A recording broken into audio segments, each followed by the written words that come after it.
सबसे पहले ये जो लड़ाई है ये विचारधारा की लड़ाई है।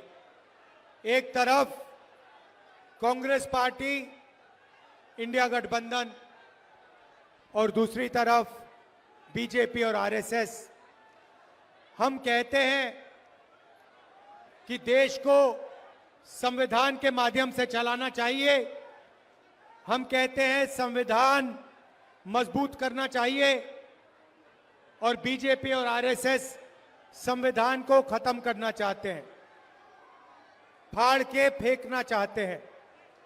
ये संविधान अंबेडकर जी का संविधान है, फूले जी का संविधान है, बुद्ध भगवान, गांधी जी, इन सब की आवाज इस संविधान के अंदर है।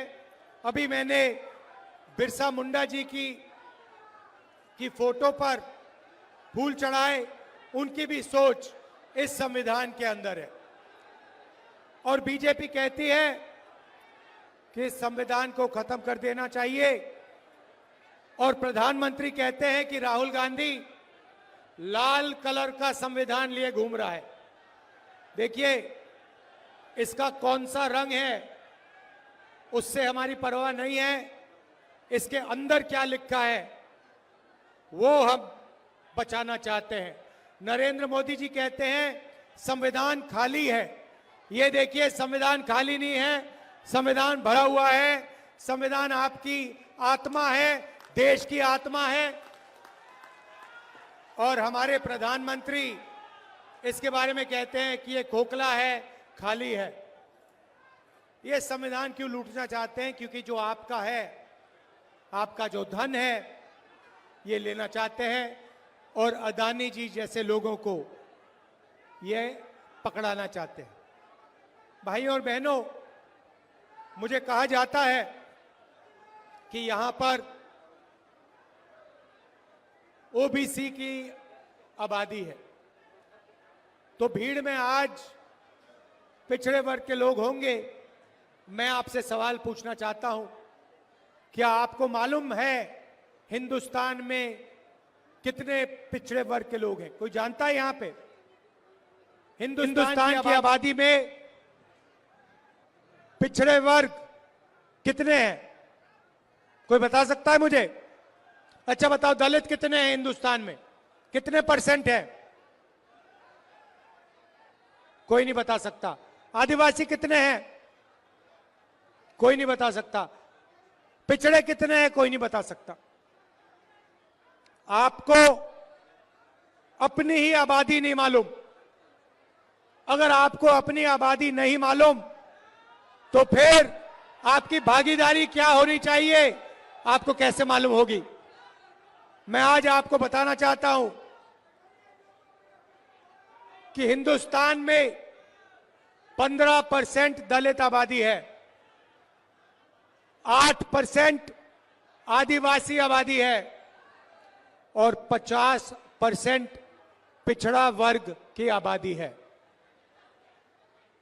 तो अगला सवाल उठता है, अगर देश में 50% पिछड़ा वर्ग है, 8% आदिवासी वर्ग है और 15% दलित वर्ग है, उसमें 15% माइनॉरिटी और जोड़ दो, तो फिर इनकी भागीदारी कितनी है? दलितों की कितनी भागीदारी है? आदिवासियों की कितनी है? और सबसे जरूरी सवाल, पिछड़े वर्ग की इस देश में कितनी भागीदारी है? भाई और बहनों, आप मीडिया देखते हो, हर रोज शाम को टीवी पे डिस्कशन होता है, एंकर्स के चेहरे आप देखते हो, पत्रकारों के शब्द आप सुनते हो, पढ़ते हो। मैं आपसे सवाल पूछता हूं, मीडिया में ओबीसी वर्ग के कितने लोग हैं? कितने हैं? आदिवासी, दलित मीडिया में आपको कितने दिखाई देते हैं? एक नहीं दिखेगा, क्योंकि मीडिया में ना दलित है, ना आदिवासी है, ना पिछड़े वर्ग का कोई है। वही हालत हिंदुस्तान की सबसे बड़ी कंपनियों में है। प्राइवेट अस्पतालों के मालिक की लिस्ट निकालो, वहां आपको पिछड़ा वर्ग का कोई नहीं मिलेगा, दलित नहीं मिलेगा, आदिवासी नहीं मिलेगा। बड़े बड़े universities, colleges, private colleges, private universities की लिस्ट निकालो, मालिकों की लिस्ट निकालो, आपको कोई पिछड़े वर्ग का नहीं मिलेगा, कोई दलित नहीं मिलेगा, कोई आदिवासी नहीं मिलेगा। सरकार में, दिल्ली की सरकार को 90 लोग चलाते हैं, आईएएस अफसर हैं। मैंने पता लगाया, ये 90 लोग बजट बांटते हैं। जो आपके जेब में से जीएसटी का पैसा लिया जाता है, हर साल हिंदुस्तान की सरकार बजट बनाती है, उस पैसे को बांटती है। मैंने पता लगाया, 90 लोग निर्णय लेते हैं पैसा कहां जाएगा, झारखंड कितना आएगा, सड़क बनाने में कितना जाएगा, शिक्षा में, स्वास्थ्य में, डिफेंस में कितना जाएगा। भाई और बहनों, आप हैरान हो जाओगे, 90 अफसरों में से एक अफसर आदिवासी था, 3 अफसर दलित थे, 3 अफसर पिछड़े वर्ग के थे। और अगर हिंदुस्तान की सरकार बजट में 100 रुपए खर्च करती है, तो आदिवासी वर्ग के अफसर 100 रुपए में से 10 पैसे खर्च करते हैं। आपकी भागीदारी आपकी आबादी 8% और आपकी भागीदारी 100 रुपए में से 10 पैसे। दलित अफसर 3 हैं, दलितों की आबादी 15% और 100 रुपए में से 1 रुपया का निर्णय दलित अफसर लेते हैं। आदिवासी दलित 15% और 8% उनकी भागीदारी, उनकी आबादी, और सब मिलाकर 1 रुपया 10 पैसा 100 रुपए में से वो निर्णय लेते हैं। अब बात करते हैं पिछड़ों की। हिंदुस्तान में आपकी 50% आबादी है कम से कम। 3 अफसर आपके, वो भी पीछे बैठा रखे हैं, छोटे छोटे डिपार्टमेंट दे रखे हैं। और अगर हिंदुस्तान की सरकार 100 रुपए खर्च करती है, तो पिछड़े वर्ग के अफसर 5 रुपए का निर्णय लेते हैं। मतलब आपकी आबादी 50% और आपकी भागीदारी 100 में से 5 रुपए। और अगर आप आदिवासी, दलितों को और पिछड़ों को जोड़ दें, सबको जोड़ दें, तो 100 रुपए में से आपकी भागीदारी 6 रुपए 10 पैसे। आप कहीं के नहीं हो, आप जीएसटी देते हो, आप देश को भोजन देते हो, आप मजदूरी करते हो, और जब भागीदारी की बात आती है तो आप कहीं नहीं दिखते। प्रधानमंत्री 24 घंटा कहते हैं मैं ओबीसी हूं, मैं ओबीसी हूं, ओबीसी हूं। इसका क्या मतलब है? मैं आपसे पूछना चाहता हूं, हिंदुस्तान के प्रधानमंत्री ने अरबपतियों का 16 लाख करोड़ रुपए माफ किया है, अदानी का 16 लाख करोड़ रुपए, अदानी अंबानी ऐसे 25 लोगों का 16 लाख करोड़ रुपए माफ किया है। मैं आपसे पूछ रहा हूं, नरेंद्र मोदी जी ने पिछले वर्ग के लिए क्या किया, दलितों के लिए क्या किया, आदिवासियों के लिए क्या किया? मुझे बता दो, कितने किसानों का कर्जा माफ किया? महाराष्ट्र में चुनाव चल रहा है, बंबई में धारावी की जमीन है, सोने से भी ज्यादा कीमती है, 1 लाख करोड़ रुपए की जमीन है, अदानी जी को दी जा रही है। देश का पूरा धन इन्हीं 20-25 लोगों को दिया जाता है। कुछ समय में आपका जो स्टील प्लांट है ये भी उठा के दे देंगे। सारे के सारे प्लांट्स प्राइवेटाइज करते हैं, शिक्षा का सिस्टम प्राइवेटाइज कर दिया, अस्पताल प्राइवेटाइज कर दिए, इंडस्ट्री प्राइवेटाइज कर दी, और फिर यहां पे जो आपको पहले मिलता था, रिजर्वेशन मिलता था, उसको भी 14% तक घटा दिया है। 27% पिछड़े वर्ग को मिलता था और उनकी सरकार ने 14% कर दिया है। तो कैसे ओबीसी की सरकार है ये अरबपतियों की सरकार है, अदानी की सरकार है, अंबानी जैसे लोगों की सरकार है। और इसका काम आपका धन आपसे छीनने का है। भाई और बहनों, जीएसटी जितना आप देते हो उतना अदानी देता है, आप शर्ट खरीदते हो, 18% जीएसटी आप देते हो। वही शर्ट अगर अंदानी खरीदेगा, उतना ही पैसा वो देगा। जीएसटी आप देते हो, सब कुछ आप देते हो, और वो उठा के ले जाते हैं। बिना पूछे आपकी जमीन छीन लेते हैं। जैसे धारावी ने, गरीबों की जमीन है, मजदूरों की जमीन है, उठा के ले जाने, और कोई चू नहीं बोलता। कौन बोलता है? कांग्रेस पार्टी बोलती है, राहुल गांधी बोलता है। ये मीडिया वाले जो बैठे हैं, ये जो बैठे हैं कैमरा लिए, इन्होंने कभी किसानों की बात की है? मजदूरों की बात की है? स्टील प्लांट की बात की है? कभी नहीं करेंगे। ये उनके हैं, अदानी के, इसलिए ये 24 घंटा मोदी का चेहरा दिखाते हैं। जो गरीबों की बात करेगा, जो धारावी की बात करेगा, जो बोकारो स्टील प्लांट की बात करेगा, जो मजदूरों की बात करेगा, उसको ये गाली देंगे। और उसका चेहरा ये कभी नहीं दिखाएंगे, क्योंकि ये अदानी के हैं, अंबानी के हैं, बड़े बड़े अरबपतियों के हैं, आपके नहीं है।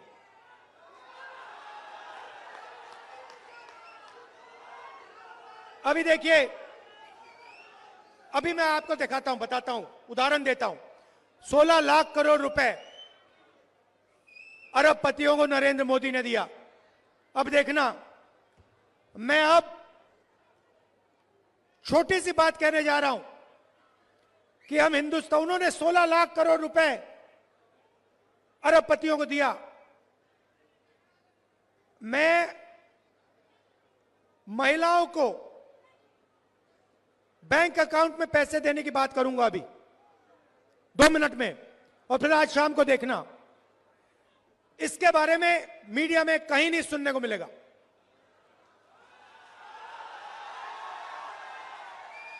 और अगर मिलेगा तो कहेंगे देखो राहुल गांधी गरीबों की आदत बिगाड़ रहा है। वहां जाता पैसा, अदानी को जाता है तो आदत नहीं बिगड़ती, मगर किसान के बैंक अकाउंट में जाता है, महिला के बैंक अकाउंट में जाता है, बेरोजगार युवा के बैंक अकाउंट में जाता है, तो आदत बिगड़ जाती है। मुझे कोई फर्क नहीं पड़ता, मैं बता रहा हूं।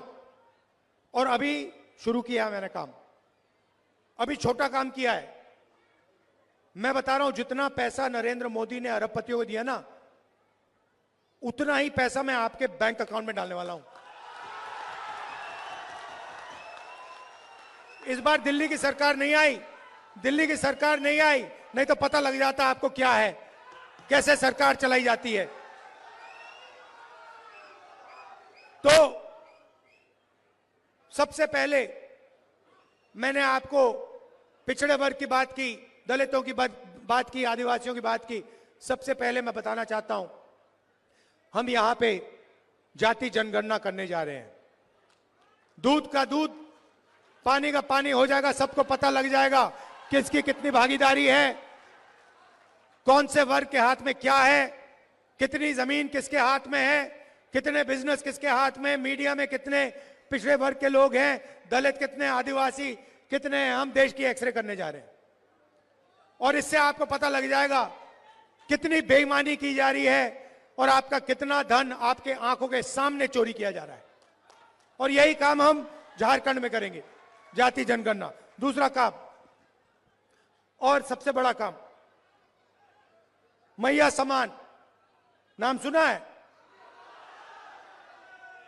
झारखंड की महिलाएं, आप सुनिए, जैसे उठकर हर रोज अदानी अपना बैंक अकाउंट चेक करता है ना, वैसे ही हर महीने जब झारखंड की महिलाएं सुबह सुबह अपना बैंक अकाउंट चेक करेंगी, उसमें हर महीने झारखंड की सरकार ने हर महिला के लिए 2500 रुपए डाल दिया होगा।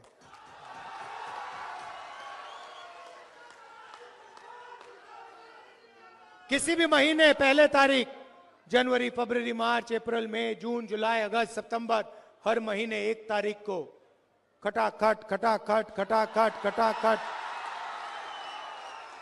झारखंड की महिलाओं के बैंक अकाउंट के अंदर 2500 रुपए। और फिर आप जाएंगी, पता लगेगा 450 रुपए का सिलेंडर हो गया।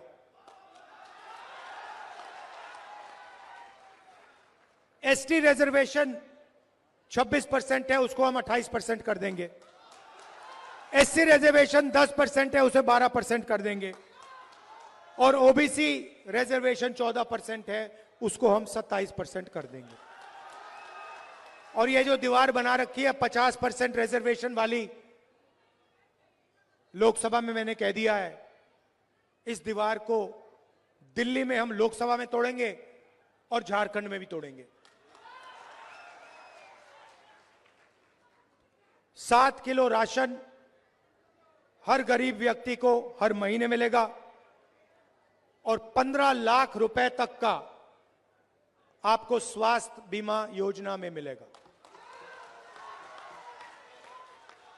आप आज प्राइवेट अस्पताल में जाते हैं, किसान का बेटा बीमार होता है, किसी को कैंसर हो जाता है, दिल का दौरा पड़ जाता है, आप जाते हो, किसी को स्टेंट लगानी पड़ती है, किसी को वाल्व बदलना पड़ता है, किसी को ऑपरेशन कराना पड़ता है। जैसे ही आप जाते हो वहां पे मीटर शुरू हो जाता है, अस्पताल में मीटर शुरू हो जाता है। एक्सरे का मीटर होता है, एमआरआई का मीटर होता है, दवाई का मीटर होता है, ऑपरेशन का मीटर होता है। बाहर निकलते हो पता लगता है 5-6 लाख रुपए आपके गायब हो गए, आपके जेब से निकले, प्राइवेट अस्पताल में चले गए। इसीलिए हम योजना ला रहे हैं, आप अस्पताल जाओगे, इलाज कराओगे, ऑपरेशन होगा, एमआरआई, एक्सरे, दवाई जो भी होगा, आप अस्पताल में जाओगे, उनसे पूछोगे भैया बिल कितने का है, जवाब मिलेगा बिल में आपको कोई पैसे नहीं देने, 15 लाख रुपए तक झारखंड की सरकार देगी। भाइयों और बहनों, ये आपका पैसा है, ये उनका नहीं है, ये आपका है। ये धन जो है, ये जंगल जो है, ये जमीन जो है, जल जो है, कोयला जो है, ये आपका है। ये इसमें लिखा है, संविधान में लिखा है। इसीलिए ये संविधान को खत्म करना चाहते हैं। इसीलिए ये बिरसा मुंडा जी, अंबेडकर जी का सपना खत्म करना चाहते हैं, क्योंकि संविधान में लिखा है हर व्यक्ति एक जैसा है, हर जात, हर धर्म, हर प्रदेश, हर भाषा की इज्जत होनी चाहिए, इसमें लिखा है। युवाओं को नरेंद्र मोदी ने बेरोजगार बना दिया, नोटबंदी की, जीएसटी, गलत जीएसटी लगा दी, पता लगा हिंदुस्तान में रोजगार पैदा ही नहीं होता है। अरबपति चाइना का माल उठा के आपको बेचते हैं। हम चाहते हैं मेड इन झारखंड हो, मेड इन बोकारो हो, मेड इन इंडिया हो। युवाओं के लिए हर ब्लॉक में हम डिग्री कॉलेज खोलेंगे और डिस्ट्रिक्ट लेवल पे प्रोफेशनल कॉलेजेस खोले जाएंगे और 500 एकड़ के इंडस्ट्रियल पार्क हर डिस्ट्रिक्ट में रोजगार के लिए हम खोलने जा रहे हैं। हमारा लक्ष्य है, झारखंड सरकार का लक्ष्य है, आपके चीफ मिनिस्टर ने कहा है कि 10 लाख युवाओं को अगले 5 साल में रोजगार देने की कोशिश करेंगे। और अंत में मैं किसानों की बात करना चाहता हूं। धान के लिए आज आपको 2,400 रुपए प्रति क्विंटल मिलता है। हमारी सरकार आने के एकदम बाद उसी क्विंटल के लिए आपको 3,200 रुपए आपके बैंक अकाउंट में मिलेंगे। 3,200 रुपए प्रति क्विंटल। यह मैं आपसे कहना चाहता था, हम किसानों की, मजदूरों की, गरीबों की सरकार चलाना चाहते हैं, छोटे व्यापारियों की, युवाओं की सरकार चलाना चाहते हैं। अरबपतियों की सरकार हम नहीं चलाना चाहते हैं। नरेंद्र मोदी जी अरबपति के हैं। नरेंद्र मोदी संविधान को खत्म करना चाहते हैं और मैं आपको स्टेज से कहता हूं, इस संविधान को हम कभी खत्म नहीं होने देंगे। कोई शक्ति इस किताब को नहीं खत्म कर सकती है। आप सबका दिल से बहुत बहुत धन्यवाद। शाम का समय है।